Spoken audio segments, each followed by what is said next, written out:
Hey guys, D.Bowie here, and this is how to play roaming bounty hunter in 706 with Secret.Puppey Ivanov. It's very common for a bounty hunter to commit two mistakes. The first one is getting too late in the shrine area. You always need to think about the risk-reward ratio to everything you do in Dota. Think about this, what's the chance of an enemy support to land a sentry in that high ground area? If you get there too late, they have the chance to do it and to secure a first blood, which is a lot of gold, while you were there trying to get 100 gold for yourself. Getting there earlier guarantees that the trap is not set up. It also helps you assess the lanes, the enemy items. You can see Puppey clicking on everyone.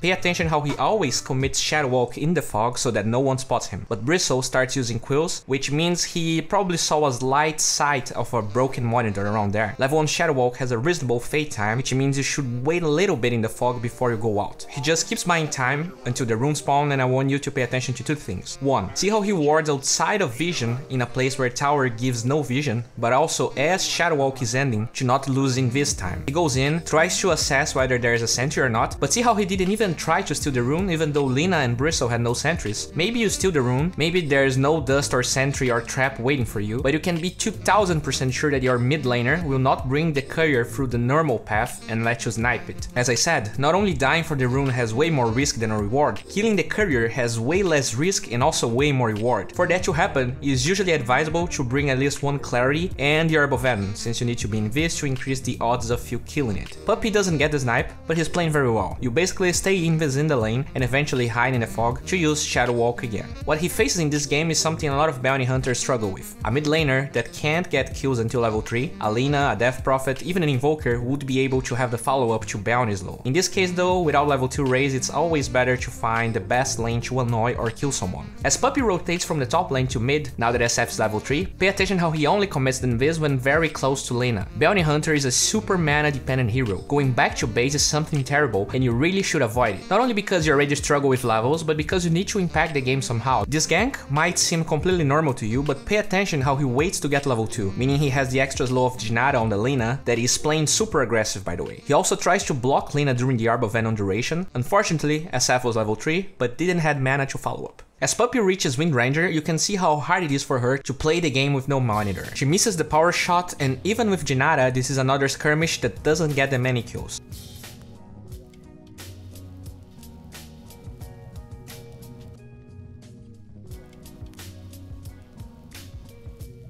Puppey ends up dying, and I want you to pay attention how even though he had money for a TP scroll, he just walks to whatever lane he feels like needs help. Bounty is not CM, Ogre that can TP to a lane and get a kill for sure. So if no lane really has an obvious kill possible or needs help immediately, you're better off walking and seeing how the game develops. He goes top, detects a sentry, and here we can see a great play. Most players, when they see a ward, they try to deward or to just get away from the lane. Puppey though recognizes the sentry and goes around it. It's nighttime, so Dart probably doesn't know what's up. He makes sure to engage through the high ground, clicks on Slark, and while he has 5 napalm stacks, he can purge them, and he has 7 stick charges, making Rubik the better target even though pretty much everyone will dive Slark because of the HP bar and the stacks. Clicking on enemy inventories though can make you have a broader and better idea on how and who to engage. While known for his Estonian fists, Puppey can be very smart. As SF dies again to the steroid Lina in the mid lane, pay attention what Puppey is doing while his hero is going back to base. He checks everyone's inventories. Paying attention to stick charges, wards, levels is one of your main jobs since your hero doesn't demand so much reflexes and attention spam. To keep the pace of the game up, he uses the base shrine instead of the off lane to not destroy his core spirits, and again, no TP used, and he only gets invis when he's getting closer to the lane. I don't really like the fact he used it with creeps giving vision of him, but he was probably changing his monitor as his hero walked to the lane. Since Shadow Fiend is now jungling and Puppey is slightly underleveled, see how he is mid defending the tower and getting levels? A lot of supports just forget that the mid lane gets empty eventually with heroes like Shadow Fiend, and they just lose all that experience. Some roamers also feel like they should be doing something like ganking instead of defending, but that's just wrong. Not only Bounty Hunter, unlike heroes like Monkey King, Earth Spirit and Ricky, is super dependent of his level 6, the mid tier 1 tower is way more than just 1k gold. It means less Roshan access, less safety to farm. Getting a Rubik kill will definitely not pay off for losing this, so I really like what he's doing right now. Things start to get out of hand. Puppey decides to wrap around to maybe get a kill with Wind Ranger that shows up to defend mid, but he gets exploded, probably because of a ward in that spot. He doesn't get the Ancient Deny, and at the same time, Batrider dies top to Slark. Windranger probably didn't notice what happened, or else she wouldn't place a ward where there was clearly true sight. Finally, they were able to take Lina and Io away from the lane, and that Secret.Puppey was carrying was probably going to be used in that cliff where Dire took the orbs away. But seriously, learn with the fighter here. If Puppey himself waits until the enemies leave the area to deward, do you feel brave enough to go against an Io and Lina to deward alone? Puppey knew where the sentry was, kind of, but he goes mid instead, and in the end, the sheer fact of waiting and going mid actually gives him another 2 dewards.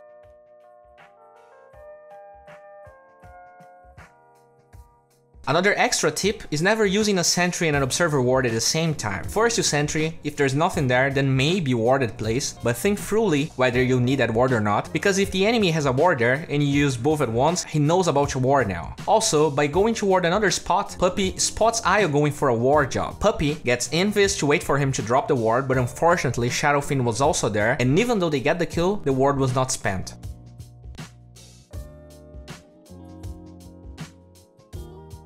Still though, very well played from Pupan, always checking Io's inventory while they chase him to see if he dropped the ward as he ran away. One interesting thing to note after that Io kill is how Puppey plays here. I researched this a while ago. One stat that really differentiates 4K players from 5K players is the amount of sentries purchased. So I would be keen on taking that sentry and observer ward down. I mean, I know it's there. Sentries cost 100 gold and you get that 100 gold back, right? So what am I waiting? Well, you're getting an even gold trade, but is that the best you can do? Does that sentry or ward is hindering your cores in a detrimental way? Puppey died once there, but as long as he informs his team of the ward, they can just avoid it. As I said before, Bounty Hunter is a hero that thrives on having level 6, and he instead goes top to get it. Wards a completely different location, and even centers that area. If you already know that an area is warded, and that area is not important, you would rather ignore it, and be sure that the areas you're using are safe. Dewarding and using excessive sentries is a habit that takes a while to change, and is something that a lot of 4K players do. If you actually go to Dota buff, you're going to see that in every hero, 4K players usually buy more sentries than the 5K players. And does that mean that they are better? No, it just means that the 5K players have more awareness and they either ignore the wards that don't need to be dewarded, or they only buy sentries when they really know that there's a ward there. Anyways,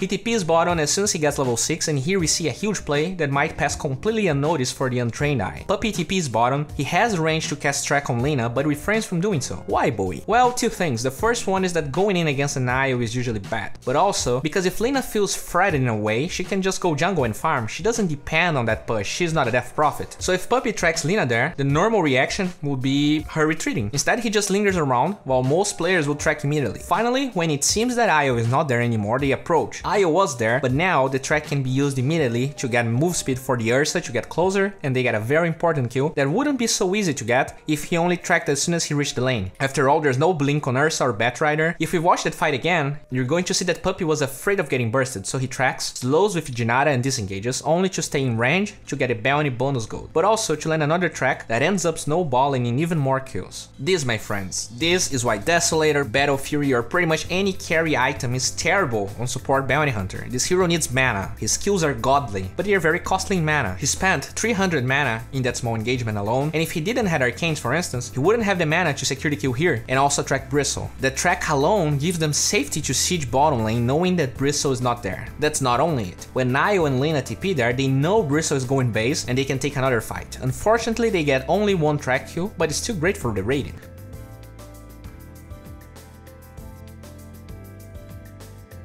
We see the same logic being used by Puppey. He gets in the bottom lane. Does he sneaks in immediately or starts tracking everyone? Well, first of all, he doesn't know if there are sentries and wards there, and since it's nighttime, he already has reduced vision. Also, knowing that 2 heroes were top, he sneaks in with his team. A lot of low MMR players struggle to understand that a hero being paid off in a completely different area of the map is not a reason to ping your dead ally's body, it's a chance of going against the enemy team when they are outnumbered. The biggest problem though is that Bristle was hidden there while they didn't have Shadowfiend with them, meaning they were not outnumbering anyone. Rubik also stole track, and it's disaster from now on. He tries his best to help his allies and distract people without dying, but Lina and track is super strong.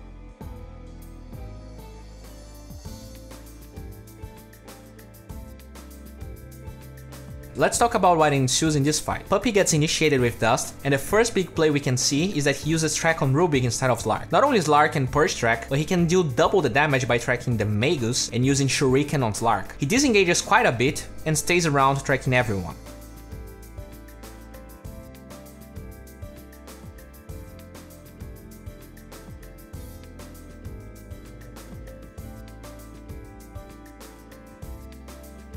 As they engage everyone in their jungle, see how he shurikens Lark to deal max damage? Sometimes you don't have the chances of choosing the best shuriken target, but that Observer Ward and Sentry really enables Puppey to play like that. When Shadow Fiend falls, we see the same play we saw before. Puppey turns to a fight to the death, but only when he is behind his tower, which gives extra DPS against Lark. He does fall, but only kills Lark because not only he understood he was dead, but he should try to kill the fish at the right time. And the way Puppey respects his enemies almost every time he has the chance to deward or to enter the map is really refreshing. He reveals the ward here, knows that Lina has no blink, and still waits for her to get away to take it down. It's kinda hard to talk about Bounty Hunter without mentioning items. I really like his items. Arcane is just essential, the mana regen of Urn is huge, and the HP sustain after winning fights or only to secure kills with the vision from track is just pure synergy. Talking about Solar Crest, the armor is very good against Roshan, another objective his team can go for after winning fights. It's also great to use on whatever heroes Lark is focusing or Bristleback, two heroes that deal a lot of physical damage in the mid game. This fight here unfolds, let's pay attention to how Puppey plays this. It's kinda hard to see the impact that a Bounty Hunter has, not only because you're mainly helping your team with track, but also because most of the time you're just using your items. Batrider tries to initiate here and gets nothing. This is one of the only times Puppey tracks Lark, only to help Bat get away, but immediately we see Solar Crest being committed on Bat. Another U-Scepter, and as Bristle closes the gap, he tracks Bristle to help Bat disengage. Keeps committing Solar Crest and even uses Urn to maybe help, but it was slightly too early. In the end though, Batrider survives, and we're going to see that working on Radiant's favor. Puppey mainly keeps tracking everyone outside of the fight.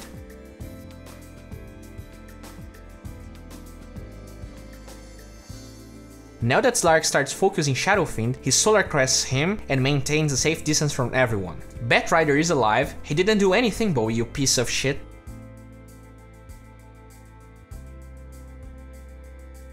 Well, the high ground and gem works on Radiant's favor here, and since Bat is alive, that's just an easy kill. I guess the best advice I can give anyone on Bounty Hunter is fight and survive. People sometimes play too passive, just counting enemies, or they just farm. Both things are fine depending on context, but there's no doubt that if you're nearly as strong as your enemy, fighting is always a good idea. Bounty allows you to win teamfights and snowballing net worth, especially at this stage where Bounty has level 3 track. Another thing that people forget is that the Bounty gains way more gold than the enemies when you get a bonus track kill, so try to survive as much as possible. You want an example of when it's a bad idea to fight? In this clip here, Radiant goes for a mid push, and you can see how Bounty pretty much focuses on tracking people and aiding his team. When Windranger has to go back to defend though, and BKBs and ults have been spent, Slark TP is back.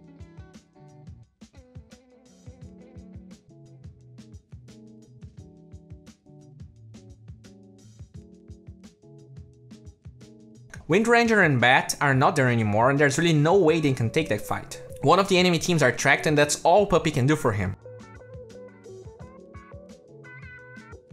Dire starts playing aggressive after the Ursa death, and Puppey finally gets track stolen since he didn't use Shadow Walk after using it. They try to delay Dire's push in the mid lane by spamming skills, tracking people, but with that relocate, Radiant feels like they can fight.